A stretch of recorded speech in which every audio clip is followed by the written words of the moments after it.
Good evening. My name is Eric Motley, and I think I've met about 85% of you in this room. Very happy to have you here at the Aspen Institute, and especially happy to have you as we launch the Murdoch series, the first in its 2017 series. And just to give you some foreshadowing of what's to come, these are the liner notes they gave me, is that we have a pretty good lineup. We have, on August 16th, Daniel Levantine, who has written this wonderful book called The Organized Mind. And on October 26th, we have Scott Neeson and Sean Korn, who will be participating in this series. This series is supported by both Gina and Jerry Murdoch. And Jerry is a trustee, and they've made this series possible, and we're extremely grateful for them and regret they're not able to join us tonight. But tonight, we're very fortunate to have a very well-known writer with us, Gretchen Rubin. I don't feel like I need to introduce you, Gretchen. She's a superstar. She has a superstar podcast, Happiness with Gretchen Rubin. Oprah Winfrey has designated you to be some important person in her universe as a soul sister. And I need to figure out how to be a soul brother. And you've been recognized as being a great author, a New York Times bestselling author. Most of us know you by one or two books. I discovered you here at the Aspen Institute with a colleague in 2012, one of your seminal works that made you extremely famous, and you're very prolific. And so I want to do two things. I want to have a conversation with you about the books that you have written. I'd like to take you through those, get some basic idea of the overlying thesis and themes. I'd like to then ask you about some of these overlying themes around human nature, happiness that we mostly identify you with. Very happy to have you here with us. I should know that. And I'm very happy to be here. Thank you very much. And then I want to ask you one or two very kind of esoteric questions. And then I'll open the floor up for Q&A. And this is really a conversation between us. So the first book that I think you wrote was The Happiness Project. Tell us a bit about The Happiness Project. It was actually my fourth book. It was one of those things where you were an overnight sensation 10 years after starting your career. The Happiness Project was started, I got the idea for it in a very inconspicuous moment of my life. I was stuck on a crowded city bus, and I thought, what do I want from life? I want to be happy. And I realized I didn't spend any time thinking about whether I was happy or if I could be happier. And so I ran up to the library the next day and got a huge stack of books to try to figure out, can you make yourself happier? What would you do? What would I do to make myself happier? What would this look like? I should have a happiness project. And so, and at first I was just going to do it for myself. And then I thought, wow, this is such a rich, fascinating subject. I should write a book about it. And I've really been writing about it in one way or another ever since, because it is just a limitless subject. There are four books primarily that we most are familiar with. The second one is Happier at Home. Just a bit about that, will you? Well, as I was thinking about happiness, I kept thinking, what is universal? And it turns out there's very little that's universal. But one thing that's practically universal is this idea of home. Most people have some idea of home. And for most of us, if we're not happy at home, it's pretty hard to be happy. So I decided to do kind of a school year from September to May. For me, September is the other January. Focusing on making my home happier, sort of create that base. So that was that book. And I want to go to the next one. That's Better Than Before. So one of the things that kept coming up as I was studying happiness was habits. Because very often when people have a happiness stumbling block, it's because there's some habit they can't change. Like you think, well, I'd be happier if I exercised, but I don't exercise. Or I'd be happier if I got more sleep. Or if I shut off my devices more. If I, got back into playing piano. And these are all about habits. And so I was very curious, how can people change habits? Because sometimes habits change sort of effortlessly and overnight, and sometimes it seems like no matter how hard we try, we can't change them. So I really wanted to crack the mystery of how we can change our habits. So that was Better Than Before. 21 strategies that we can use to make or break our habits. And the book here that I have in my hand is yet to hit the shelf, but I would recommend it. I just finished it last night. The 4 Tendencies, the indispensable personality profiles that reveal how to make your life better. Yeah. So this is really nominally about some basic tendencies, human nature, I guess I could say, but really it's about self-examination and self-knowledge. Could you just talk a bit about that and help me to understand why we have a hard time really knowing ourselves? Well, that is such a crucial question. I mean, that is the one thing all these books have shown me more and more clearly is like the crucial thing is to understand ourselves. And we can build a happy life only on the foundation of our own nature, our own values, our own interests. And you think, what could be easier than knowing myself? I just hang out with myself all day long. Like, what's the mystery there? And yet, it's so easy to get distracted by the way you wish you were, or the way other people expect you to be, or the way you assume. You assume, like, well, of course everybody loves shopping and drinking wine and going skiing and hanging out outdoors. Maybe those things are fun for you, but maybe they're not. And you think, well, everybody's got good values. It's like, well, when you really look at it, people's values are very different. It's not that one set of values is necessarily better or worse, but that just people have different perspectives. And so really it is this question of how do you know yourself? And so one of the things that I do all the time is because it's hard to look directly in the mirror, I'm always searching for questions that will sort of shine an indirect spotlight. Like questions that are useful sometimes are, whom do you envy? Because envy is such an uncomfortable emotion, we often don't want to admit it. But if you feel envy, it's because somebody has something that you wish you had. It's a very, very helpful thing to think about. Another one is, what did you do for fun when you were 10 years old? A lot of adults don't really know what they like to do for fun. But what you did for fun when you were 10 years old is probably something that you would enjoy doing now. And then, of course, the word tendencies is meant to sort of shine a spotlight on an aspect of your nature that is sometimes hidden, but then once you have a vocabulary for it, it becomes much easier to recognize certain habits in the way you behave. And then the way other people behave, too, which is actually much more fun. I want to jump around just a bit. You identify various communication techniques or various personality types and how we can improve the way we communicate. Could you say a bit more about that? About the four tendencies? Yeah. Okay, I'm going to go through them. Okay. Okay, so I'm going to go through them, but then I'm going to go through and ask you to raise your hands because I'm really curious to see what the tendency distribution is here. So be thinking as I'm describing these, which one best describes you. And there's also a quiz you can take at happiercast.com/quiz, but most people don't need to take the quiz. They know what they are. Okay, so here we go. All right, I'm ready. And you say you don't know what you are, so pay attention. You're debating. I'm examining myself right now. All right. Okay, so this has to do with how you respond to expectations. Outer expectations, which are things like a work deadline or a request from a friend, and inner expectations, like your own desire to keep a New Year's resolution, your own desire to get back into playing guitar. So there are upholders, questioners, obligers, and rebels. Upholders readily meet outer and inner expectations. They meet the work deadline, they keep the New Year's resolution without much fuss. They want to know what's expected of them, but their expectations for themselves are just as important. Next, questioners. Questioners question all expectations. They'll do it if they think it makes sense. They hate anything arbitrary, inefficient, irrational. So they make everything an inner expectation because if it meets their standard, if they feel like it's justified, they'll do it. If they feel like it's not justified, they won't. Next, obligers. Obligers readily meet outer expectations, but they struggle to meet inner expectations. And I got my glimpse into this. I was having lunch with a friend, and she said, because I'm kind of a happiness bully, and I was quizzing her about her happiness, and she was saying, like, well, the thing that's weird for me is I know I would be happier if I exercised. And when I was in high school, I was on the track team, and I never missed track practice. So why can't I go running now? Why? I would say it's because she's an obliger. When she had outer expectations, like a team and a coach waiting for her, she had no trouble showing up. But when it's just her own inner expectations, she struggled. So obligers readily meet outer expectations, but they struggle to meet inner expectations. And then finally, rebels. Rebels resist all expectations, outer and inner alike. They want to do what they want to do in their own way, in their own time. And if you ask or tell them to do something, they're very likely to resist. In general, they don't even like to tell themselves what to do. Like they wouldn't sign up for a 10 a.m.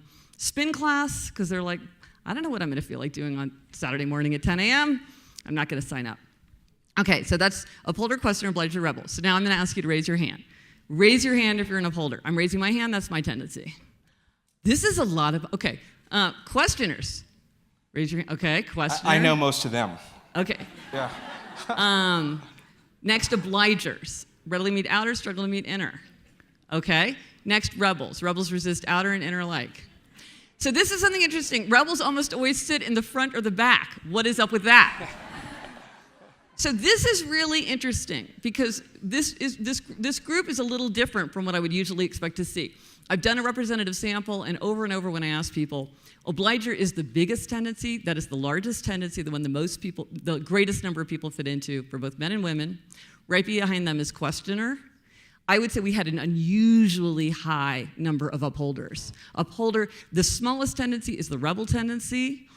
It's a conspicuous tendency, but it's a small tendency. But upholders only slightly larger. This was a very unusually large number of upholders. And as I said, I'm an upholder. So, and so once you know this, if you're trying to get somebody to do something like take their prescription medication or do their homework, it's much easier. Oh, and by the way, if you're thinking to yourself, I question the validity of this framework, you're probably a questioner.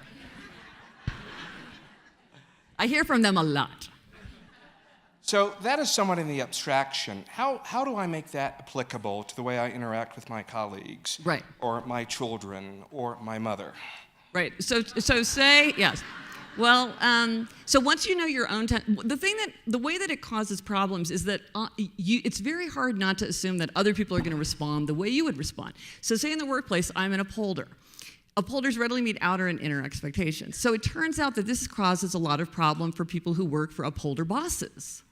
Because an upholder boss would say something like, hey, Eric, when you have some time, can you write me that report? And, just whenever you have a minute, walk away. If you're an obliger, someone who needs outer accountability, that isn't helpful. An obliger needs to know, what is the accountability? When do you need it? Why are you, what are you expecting from me? And a questioner's like, why do you need that? That doesn't make any sense. No, And I say this as someone who's married to a questioner. Literally, I asked my husband, I was filling out some incredibly boring form, and I called him on the phone, and I said, this happened like 2 days ago. I said, what's your work address? And he said, why? And I'm like, who cares? Why? What reason could I possibly have for asking you such a dull question? Do you really want to know the answer? But he would not tell me. And so if you're in the workplace, it's a problem if you don't understand how other people need things. Like you don't understand that obligers need the outer accountability. Or also, like with questioners often drain and overwhelm others with their constant questioning. They can seem insubordinate or like they're not team players because they keep questioning. Some workplaces really value this questioning and reward it, and others really punish it. And I've heard from questioners who've actually gotten fired because people feel like they're not on board fast enough, or it's a defensive boss who feels like you're not accepting my authority. And then once you understand this, you can build in systems. So for instance, let's say I wanted to introduce a new policy or a new software program. I might say, I'm going to give a little presentation about this new program, about why we're adopting it company-wide. Then after I've given my presentation, I could say, if you feel like you've heard enough and you understand why we're doing this, feel free to go back to work. If you would like to speak further with me about why we made this decision, I am happy to stay here and answer your questions. So then the people who feel like, okay, whatever, can go, and the people who feel like they need to ask question after question in order to get on board can ask their questions. I have heard from many questioners who are like, well, I simply don't follow policy changes until I believe they make sense. And I'm like, well, how does that go over with everybody else, And then a rebel is challenging because with a rebel, you can't ask or tell them to do something. They have to choose to want to do something. They can do anything they choose to do. And so that takes a whole different kind of posture to get the best work out of them. Gretchen, I finished reading your book last night. I've been looking at your podcast. You were just in my office, we were talking. Maybe you saw the photograph of Plato and Aristotle at the Academy. Plato pointing upward, forms. Aristotle pointing outward, human experience. This is all about human nature. Tell me, how did you come upon this path? And what writers or thinkers, this is the Aspen Institute. Yeah. We talk a lot about human nature in our executive seminar. Yeah. What writers or thinkers influence your way of thinking and ascertaining human nature? Well, one of them, I have to say, is Samuel Johnson, the great 18th century essayist. And I'm fortunate because I know you're right there with me. Yep, I'm right there with you. Yeah, like we are going to bring him back. I'm going to bring him back. Yes, not for everyone, but what I love about Johnson is that I would read Johnson, and I read tons of science and, all the literature and everything, and I would see in Johnson one sentence in which he could elegantly and succinctly sum up an idea that took somebody else 30 pages. Or he has some insight that would just blow my mind. I remember I was reading, because Johnson was so witty and fascinating, there's a lot of records of just his table talk, like what he would say in conversation. And in one of these, someone recorded that Johnson came into a party and someone asked him if he would take a little wine. And Johnson replied, "Child, I can't take a little. Abstinence is as easy to me as temperance would be difficult." Which in his 18th century way is him saying, I can't have a little, I can only have none. And when I read that, I had this shock of recognition because I realized that's how I am. I can have none. I can have no cookies. I now eat no, you can't even believe what I abstain from now. And it's easy for me to have none. But once I start, I go all the way. I can't have a little. And Johnson was the one who showed me, like, some people are abstainers and some people are moderators. Some people can indulge in moderation, and for some people, it's easier to have none. And in my book, Better Than Before, I have a whole chapter on the strategy of abstaining, because I think a lot of people we're sort of taught moderation is pleasant to the wise, and it's not healthy to be too rigid, and you've got to let yourself live and follow the 80-20 rules. And I'm like, I can't do that. It's too hard for me. It's easier for me to have none. And Johnson, in one sentence, one throwaway line at a cocktail party, he conveyed that. And so Johnson's just crammed with things like that. Thank you for reminding me of Johnson. Yeah. Well, another person that I love to read is George Orwell. First of all, I admire his writing style so much. And the thing about Orwell is he's always surprising. He never really says exactly he never goes where you think he's headed. So something like Reflections on Gandhi or Tolstoy and Dickens or Road to Wigan Pier, I just feel like I just can read them over and over and over to just see how is he conveying ideas. I don't always agree with him, but he's always so thought-provoking. Right. The politics of the English language is a very good example of that. Yes, which everybody's been talking about lately. I don't know if you know this, but both Johnson and Orwell were both readers of Aristotle. And Aristotle, as you know, as one is. They were students here at the Aspen Institute. Aristotle wrote a very important treatise on happiness. And if you've not taken the Aspen Institute seminar, you should take it because it's an examination of human nature through the lens of Locke, Rousseau, Hobbes, Aristotle. So here's a question for you. I want to get back to happiness. What is happiness? Why do we need to be happy? Right. Well, so I started my career in law, and so I have happy memories of spending an entire semester arguing about the definition of contract, or what exactly is a tort. With happiness, it's an even more difficult kind of definition. There are something like 15 academic definitions of happiness, and I decided that coming from my legal experience, that coming to it as a lay person, it wasn't really very helpful to try to argue about, is it happiness, is it well-being, is it peace, is it bliss, is it contentment, is it satisfaction, is it well-being, I felt like that just wasn't constructive in helping me think about how to be happier. So I think it's best to, I like that the term happiness is broad enough that we could all have our own definitions of happiness. And also, I think it's more helpful to think about being happier. If I do this next week, next month, next year, is this going to make me happier? Because even people who actually dispute the existence of happiness, which I run across these people all the time, if I said, yeah, okay, well, so you believe there's no such thing as happiness, but do you think you could be happier? They're always like, yeah, I could probably be happier. So I think it's more about moving in the right direction. But Gretchen, how do you define happiness? I don't. I spend all my time thinking about, if I did this, would I be happier? How do you know when you're happy? Well, this is an interesting thing, because when I started my book, we have a friend who's like a crazy scientist type that works at Google. And he tried to convince me that what I really needed to do for the purposes of the book was to have Jamie, my husband, score me at least twice a day on a 1 to 10 scale so I could see if I was actually making a difference. And of course, there is research showing that if people think that they're getting happier or healthier, they think they're doing it even if they're not. And I'm like, well, if you think you're happier, I think you're happier. And nothing makes me less happy than thinking about trying to evaluate my state of mind on a 1 to 10 scale twice a day, and certainly not to get my husband to try to do it, because believe me, he would not cooperate with that.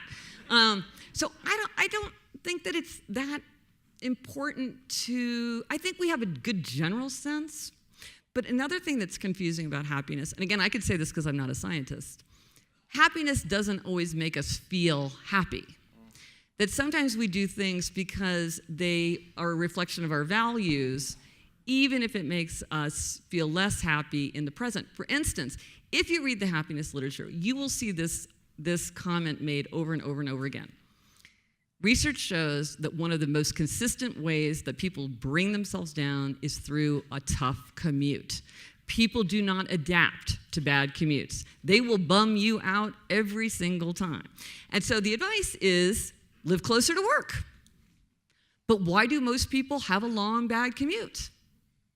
Because they want to live in a place for their children's sake, because of the school district, because they want a yard. For whatever reason, they've chosen to put themselves into a situation where they know that there's going to be something that's going to be a big, big drag every single day, because that's their value as a parent.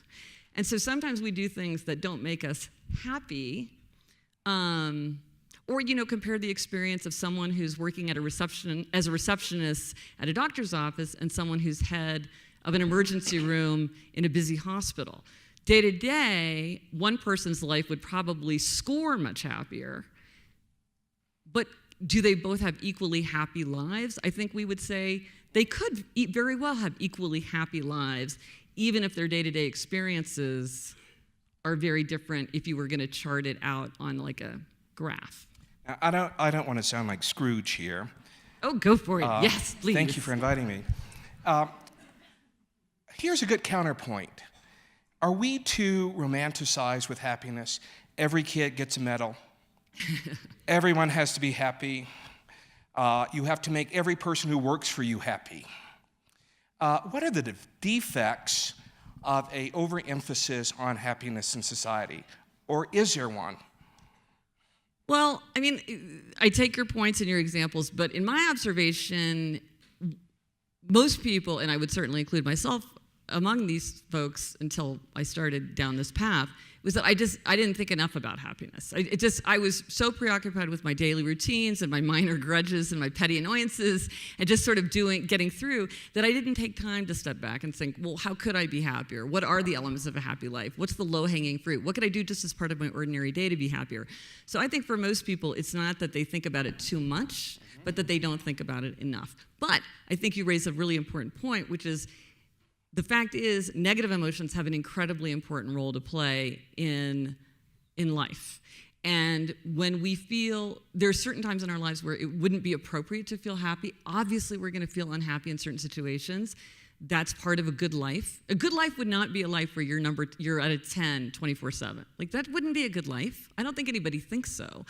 But also anger, resentment, boredom, envy, indignation. These are all important emotions that can lead us to bring about change. They're meant to help us identify places that need work. And so I think it's not that you should shove them to the side and only focus on the good, but just back to your point about knowing yourself, but to really try to understand what emotions you're experiencing and then address them.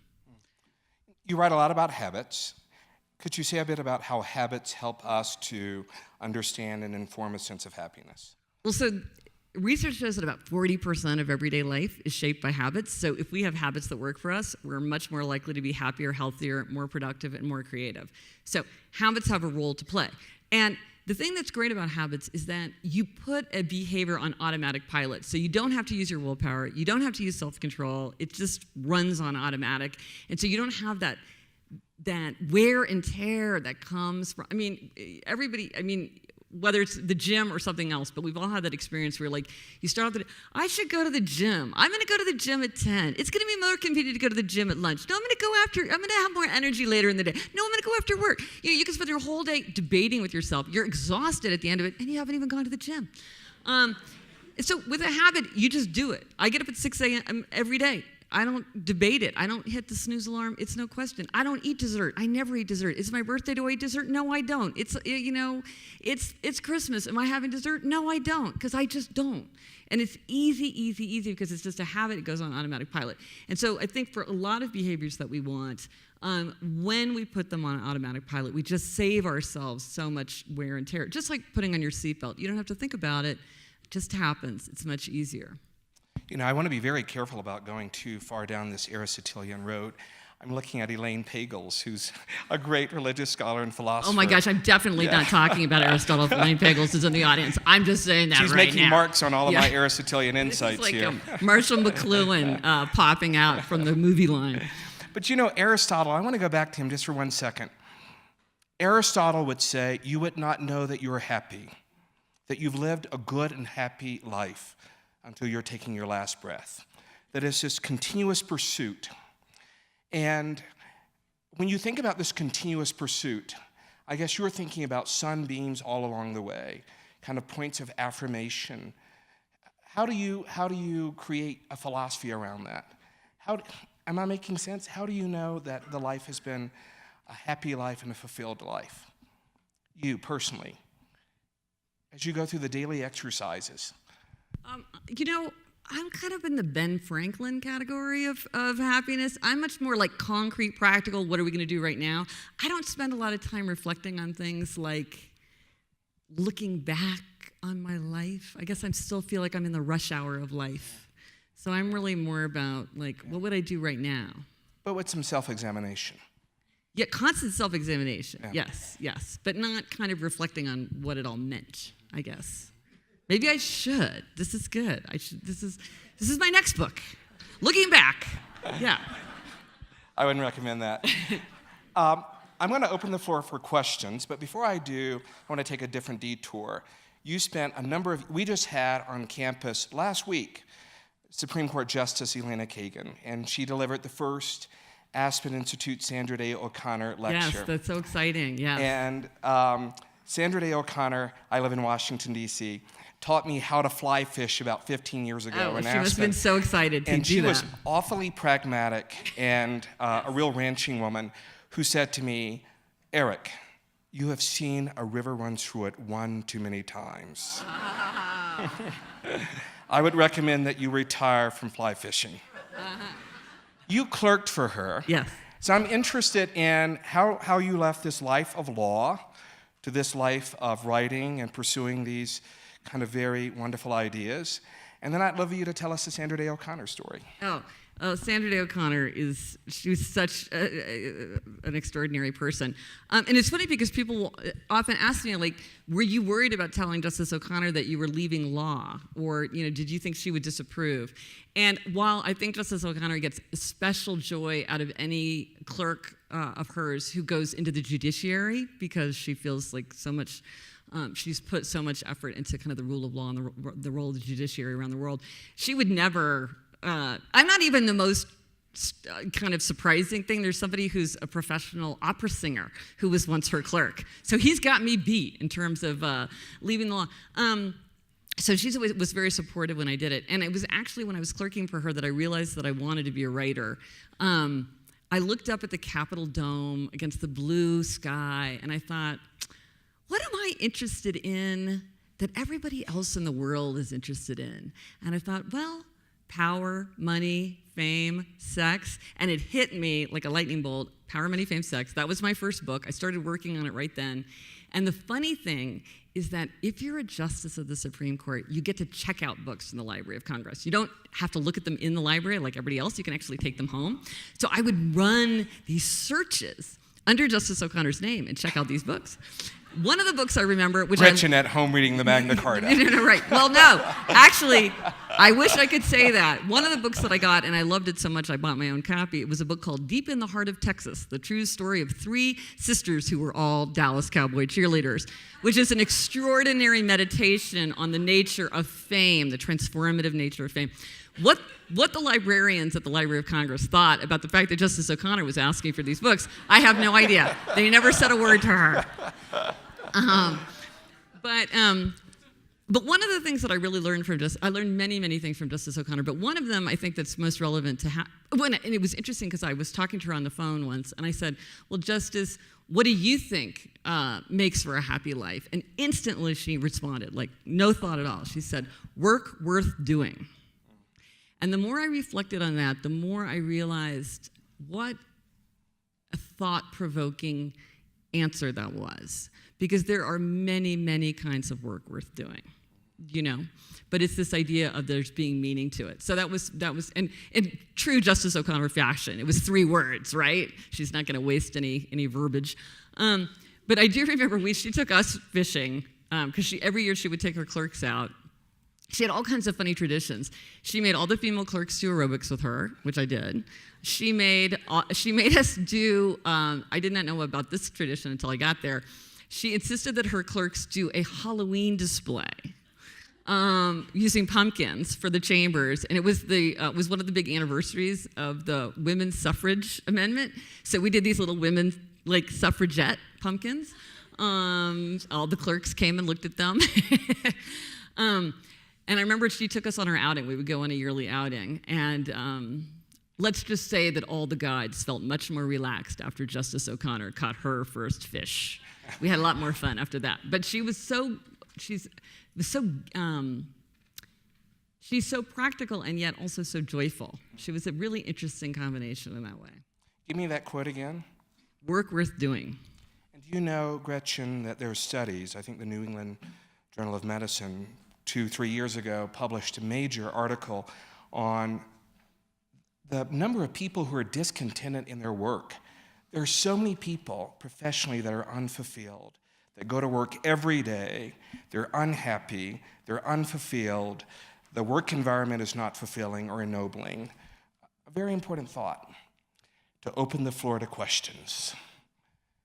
You get a gold star if you ask the first question, because nobody likes to ask the first one. My name is Barb, and I'm from Dallas, Texas. My question is, in the Bible, there is no place that God says or promises you happiness. Can you relate to that in some way? Do you think that that following God makes you happier? Yes. Then I think that it's worth doing. Okay.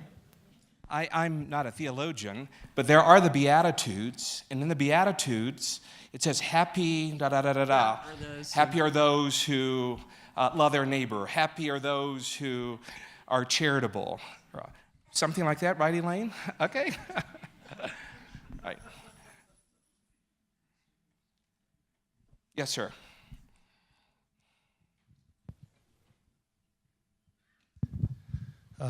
I'm on the board of a company with an entrepreneur who's a rebel 100%. He invents new things every 3 months and then throws them away to do something else. How could I help him focus? Let me just ask you a couple questions. So what's his role exactly? He invents things. He invents things? Yeah.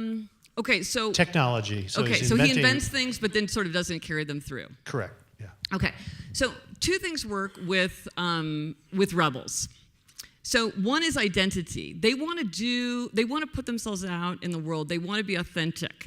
And so if you remind them of their identity, they can often follow behaviors that they wouldn't otherwise be able to follow because it's part of their identity. So if you say something like, you're a creative person who wants to be recognized for your accomplishments and make money from them, right? That's my identity as somebody who's successful, who gets recognition, who gets remuneration from things. And if I abandon things, then I don't get that. I don't get credit. I don't get recognized for that. So you might find the identity. Or I've seen that when you really believe in something, you can carry it all the way. If you could think of one example like that, that's the kind of person you are. Sometimes a challenge works. You know what, man? I've seen this before. You might as well get rid of it now because there's no way you're going to take this all the way. I'll show you, But the other thing that works is information, consequences, choice. You give them the information that they need, you tell them the consequences of a choice that they might make, and then you let them choose without reminders, without nagging, without supervision.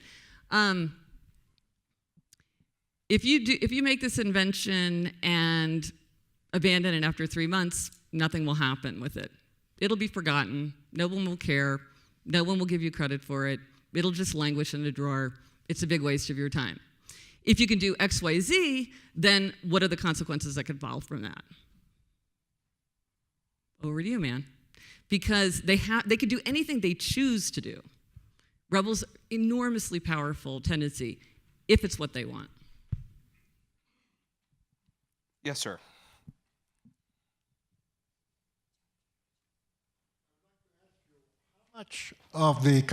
How much of the capacity to be happy is really determined by, I don't know what, by our genes, by our personality?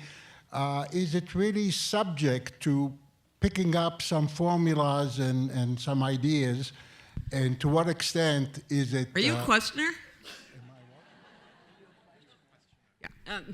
Yes, no, yeah, that's a really, really important question. There's been a lot of academic research into exactly that trying to get that figured out. And what the research seems to suggest that about 50% of happiness is genetically determined. Some people are born Tiggers, some people are born Eeyores. That's hardwired. We've all seen it.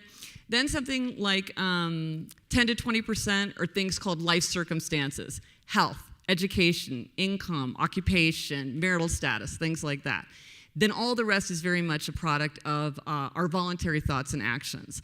So I think that a helpful way to think about it, I think, is that we all have a range. Like one person's range could be 7 to 10, and another person's range might be 4 to 7.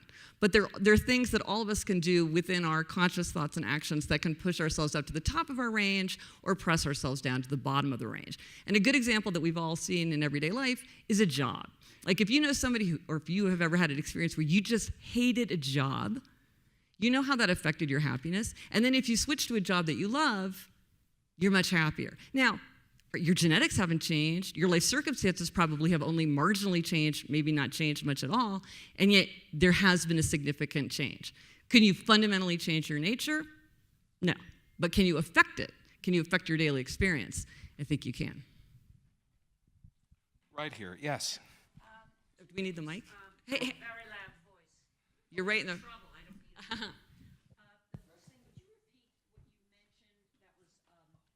Available here, because I've taken part in all of this, and it was something The about Aspen a reading, Institute, a for group. nearly 60 years, Yes. has offered a seminar on the great books that was inspired by Mortimer Adler in 1949.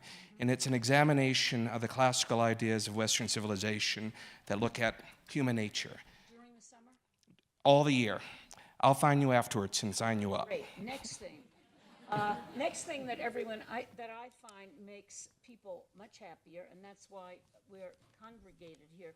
If you find kind of like-minded people at a certain age, where you have friends that sort of honor the same worthwhile causes and worthwhile getting-togethers, I think good friends, especially at the end of your life when you're not working at a job anymore, but maybe trying to help others get up the ladder from your experience, I think that can make you very happy.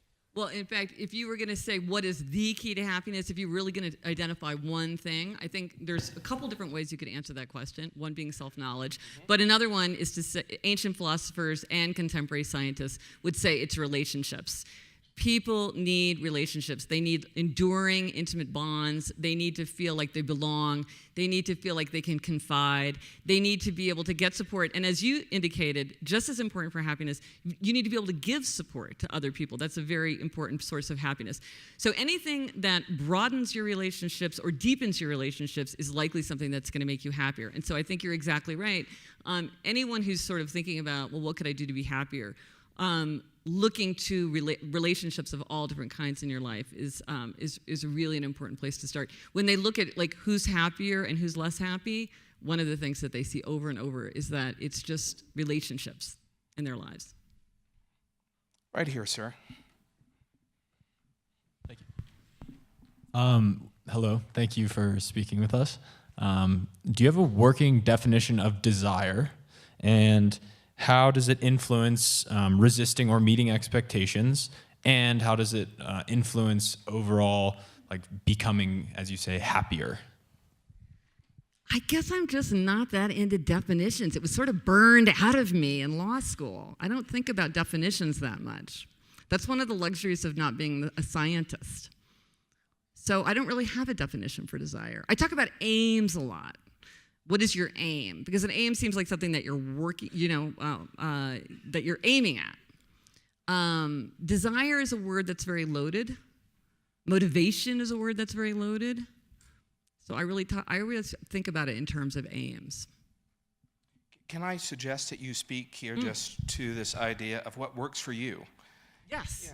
Yeah. You mean, well, and that's what I should say about everything. I talk about what works for me, which for somebody else, they could spend a year thinking about what is the definition of desire, and that would be an enormously fruitful and energizing and engaging and thought-provoking and useful exercise.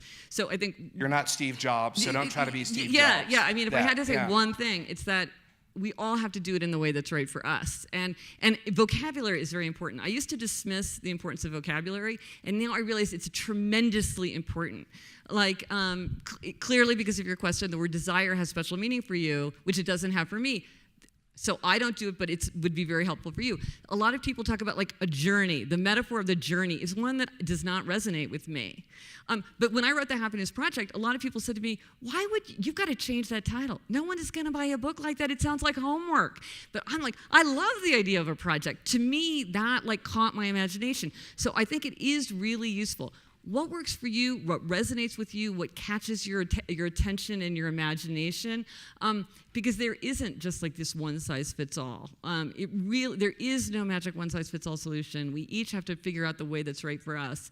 And, I have this podcast with my sister, Elizabeth Kraft, Happier with Gretchen Rubin, and one of the things that's really interesting is I'm so close to my sister. In so many ways, we're so much alike, and yet in so many ways, we're very, very different. And just talking to her, it makes me realize, like, for most of us, in most ways, we're very much alike, but the differences are important, and it's sometimes hard to recognize those differences, but that's how you really come to know yourself. So many questions here. Right here. Love questions. Yes. Okay, well, I have to confess, I'm a meditation failure. I have tried twice. I tried once, and then when I was writing the Habits book, I tried again. I'm friends with Dan Harris, who wrote 10% Happier, the ABC guy, who really he is such a pushy person. He just talked to me about his experience, and it was so persuasive. I was like, Dan, I thought no one could get me back in the saddle, but I'm gonna do it because you've been so persuasive. I tried it again for like 5 months as part of Better Than Before. And as an upholder, it was not hard for me to have the habit of meditation, which is what is challenging for some people, but I just did not get anything out of meditation. Nothing, which all the meditator people will say, well, that's just proof that you need it all the worse. You got to stick with it. And I'm like, I don't know, it doesn't work for me, and I have other things that work for me. And so I'm not saying that it doesn't work for anybody else, because I know many, many, many smart people who swear by it. My college roommate, I think, meditates for 3 hours a day from like 4 to 7:30 a.m. So I'm a believer in its power for some people, but I have to say that it hasn't worked for me. Not to say I might not try it again, because people are always talking about how great it is.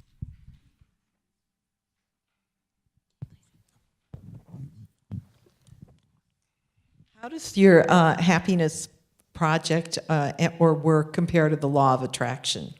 Because if you think joyous things, you're going to have it. If you think happy, then you're going to feel happy. Well, the problem with, I think the controversial part of the law of attraction is its argument that it is a scientific fact, that there is a science to it, that it's factually accurate in some way, which I would say I do not accept.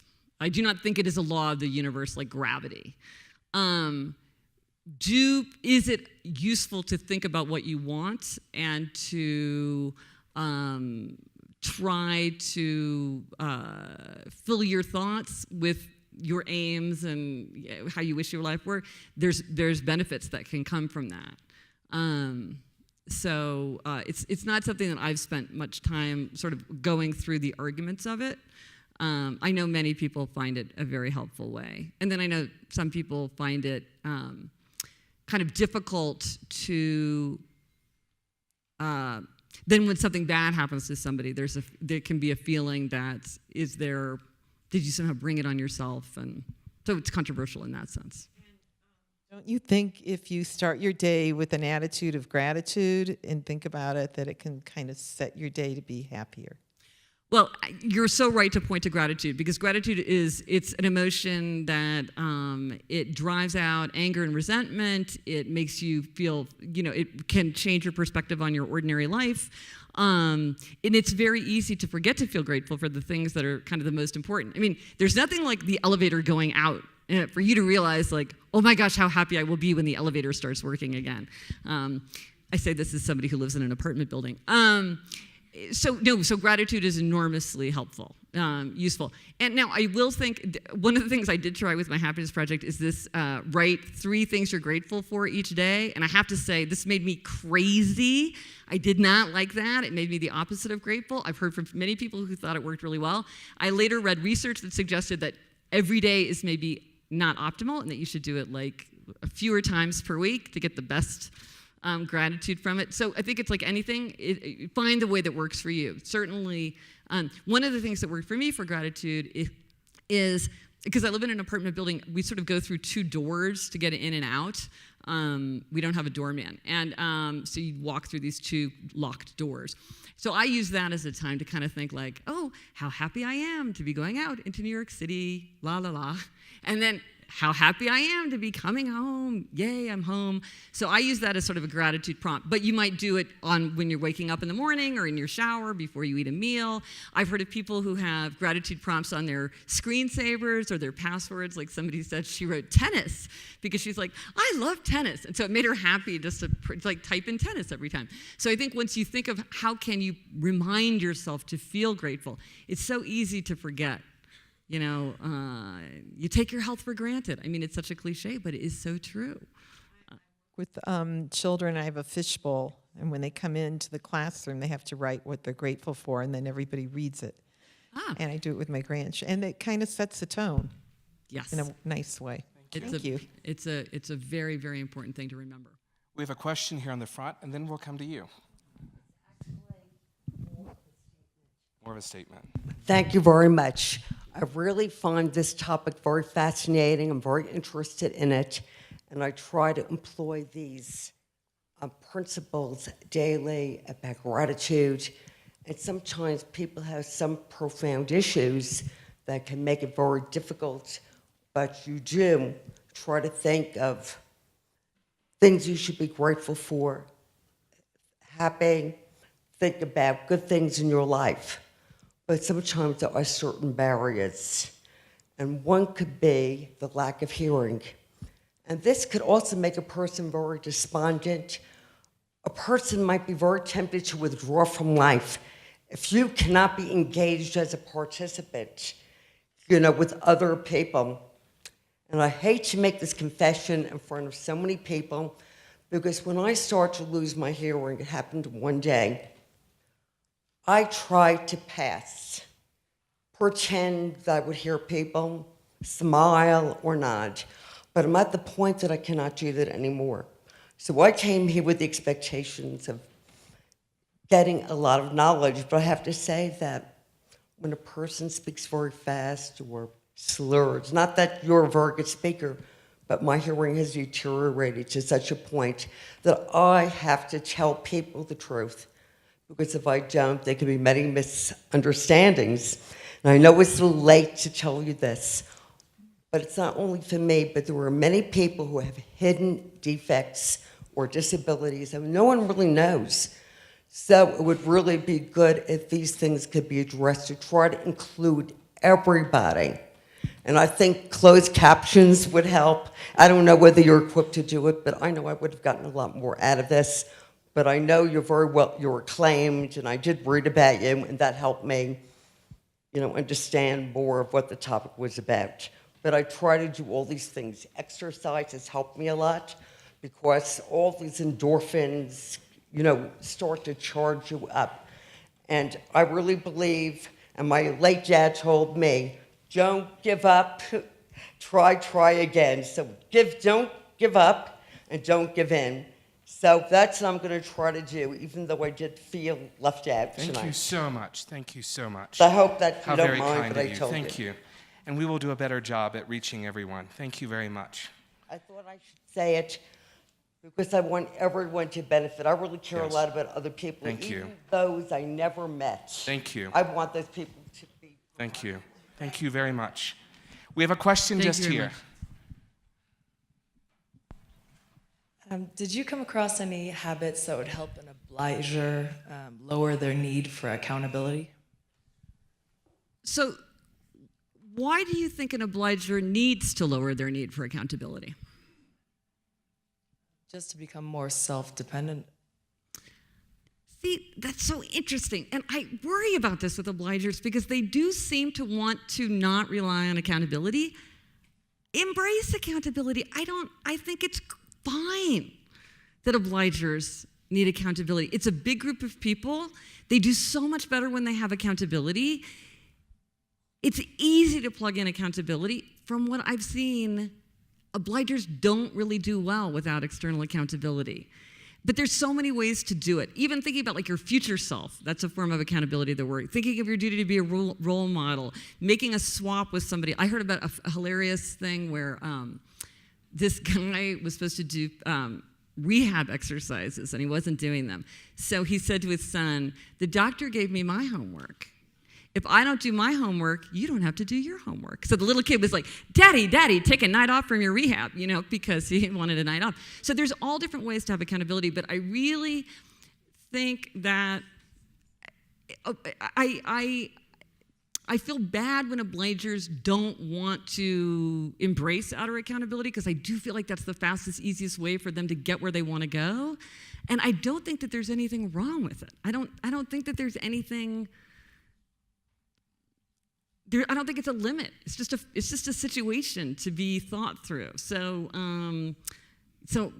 I think it's more fun to think about. And people are such geniuses. I have to tell my favorite obliger story. So this was an obliger. Favorite what story? My favorite obliger story. Sorry, I'm already talking too fast. So this was a woman who lived by herself who wanted to get up earlier in the morning. How do you give yourself outer accountability for getting up early in the morning if you live by yourself? And she didn't want to get a dog. That was one thing she considered. So she used Hootsuite, which is a social media sharing platform, to create a very embarrassing Facebook post that posted every morning at 7:30 a.m. unless she got up to disable it. That's a good idea. So there's all these little funny things that people can do once they realize that's what they need. And I think a lot of obligers don't even realize they need accountability because life just gives them so much accountability. If you're at a job where you always have deadlines and a boss and all this, you might not realize that you need accountability until then you try to go off and start your own business. So anyway, embrace accountability. It's wonderful. We have a question in the rear, in the middle.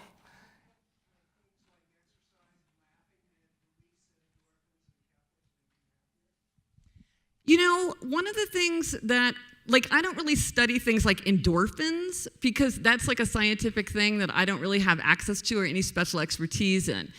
Would I say that exercise makes people happier? 100%. It makes them healthier, it makes them happier. This is like the universal experience of people who exercise regularly. Laughing, yes, it makes people happier. It's contagious, it lifts people's spirits. So I don't really look at the science behind it. Also, one of the things about the science, it's often changing. You know, new things are discovered. So again, to my Samuel Johnson side, I'm kind of like,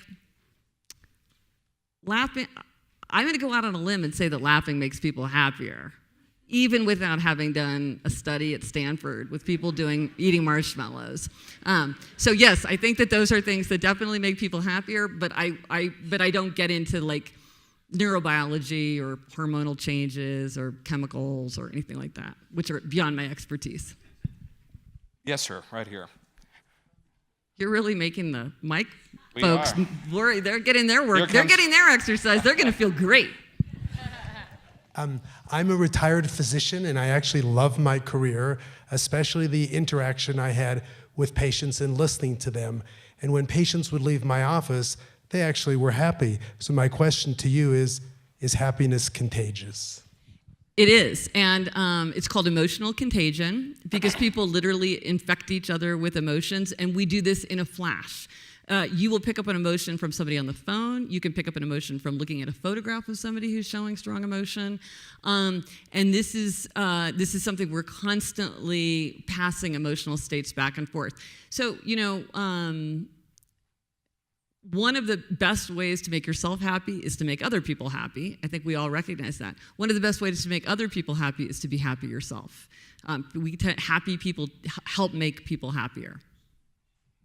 Yes.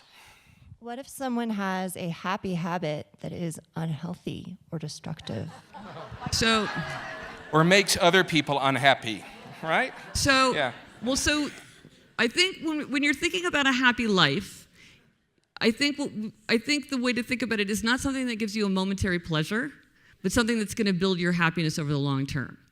And so I think for most things, like you describe, you would say you're doing something to make yourself feel better that in the end is making you feel worse. And then in Better Than Before, I spent a lot of time going through like, well, how would you recognize when that's happened and how do you then solve it? If there's a habit that has momentary pleasure, which isn't paying off in the long term, because that certainly describes many habits. Mainly about another person. Oh, another person. Oh, like what? Can you give me an example? What do you mean?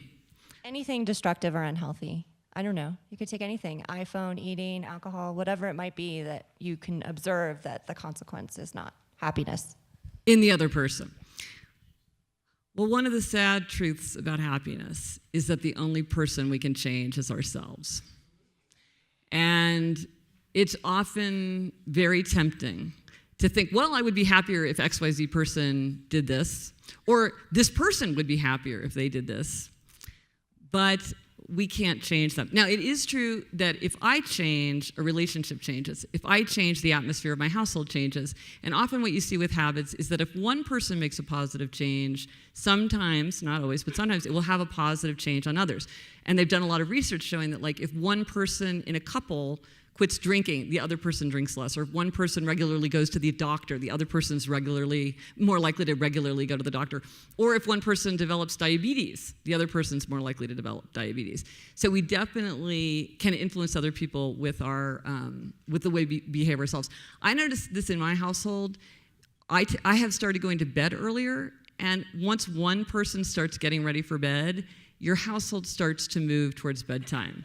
If everybody's up and like hanging out at 11:30, that doesn't start. And so I realized just by me getting up early in the morning and sort of getting up and around, it starts everybody getting up early and around. So there is that. But it is very frustrating when you see somebody doing something. And this is where the tendency can come into play. Because if you're dealing with a rebel, what you would do to be helpful would be completely different from what you would do with an obliger or a questioner. A lot of times we do things trying to be helpful that actually can make things much worse. Like, like you're trying to get your rebel child not to drop out of high school. Like you want to handle that very specifically. So, but it's frustrating when that happens. One last question. Oh, one last question. Oh, sorry. Oh, okay. Okay. All right. Where? Maybe two last there's a questions. mic right All there. We'll come to you, Excellent. Doreen. You'll end, but right here. Yes. All right. Are you sure that you haven't created a dangerous product? Because I think that seeking happiness can be very destructive to creativity and obliterates people who are more interested in figuring out life than figuring out how to smile and pretend. Well, that's a very interesting question. It's something that comes up a lot. Many people argue or feel concerned or uneasy with the idea that you would even aim to be happier. One, as you say, does it get in the way of creativity or sort of deeper self-reflection? Well, I encourage you to read a book called Daily Rituals, which is a fantastic book by, I think his name is Mason Curry. He goes through the habits of more than 180 highly creative people. I think many creative people are happy. I think it's more fun to read about the ones who are a little bit nuts. They make a better biography. But there are many... and I guess it depends on how you define happiness. And how you define creativity. Right. And, yeah. But another concern people have is they think, well, my life is so full of comfort and safety. If I want to be happier, I must be a selfish brat. Or they think, in a world so full of suffering, it's not morally appropriate to be happier. But what they've shown is that happy people are more altruistic. They're more, they give away more money, they volunteer more time, they're more likely to help out when people around them need a hand. They tend to be more interested in the problems of the world and the problems of the people around them because they just have the emotional wherewithal to turn outward. They don't think about themselves as much. Now, in terms of creativity, it does get you into all these definitional issues. Then there's issues of flow. Is flow happiness? Yes, no. And it might be that for one person's creativity, I've just been reading a biography of Picasso, for instance, and it's clear that for Picasso, he used personal chaos and changing romantic partners as a way to give himself romantic energy. He would shake himself up, creative energy. He would shake himself up. He would get like a whole new life through a new partner. That's one way. It's a costly way, but it worked for him. Would I say, oh, well, if it worked for Picasso, I think this is going to be my approach? No. So I think there are many people that you can point to who have different models, but the crucial thing is what works for you. You sound like somebody who has a pretty clear sense of what works for you, and this is not helpful to you. And so that's enormously instructive because the thing is to say, when have I succeeded in the past? When have I achieved my aims for myself? When do I feel most energetic, most creative, most full of ideas? What are the circumstances that allow me to, like Gertrude Stein would work for like half an hour a day, And then other writer, I forget the name of the writer, who wrote like 14 hours a day. There's a model for everything. And so it's just interesting to think well, what would work for you? We've come to the end, but I promised Doreen, do you want to ask a question? That's okay. Okay. Her question was asked. Thank you so much, Gretchen. Thank you. So much fun. I have to confess that I had not read a lot of happiness literature except Aristotle. And you've certainly broadened my literary intake. I think what I take away is an examined life, a life that is filled with a lot of wonderful experiences, memories, relationships, a life where we come to know our own abilities and our own capacity to do what we are designed to do or fulfilled to do. And I would like to thank you very much for taking us, I don't want to use the word journey, but through this great experience of conversation. And I'd like to say that this has been a very happy convening, and how happy we should be that we can be a part of a learning community where we have various speakers and authors and people who present their various ideas in a way that we could all engage and continue a conversation afterwards. So thank you so much for coming. Thank you so much, Gretchen.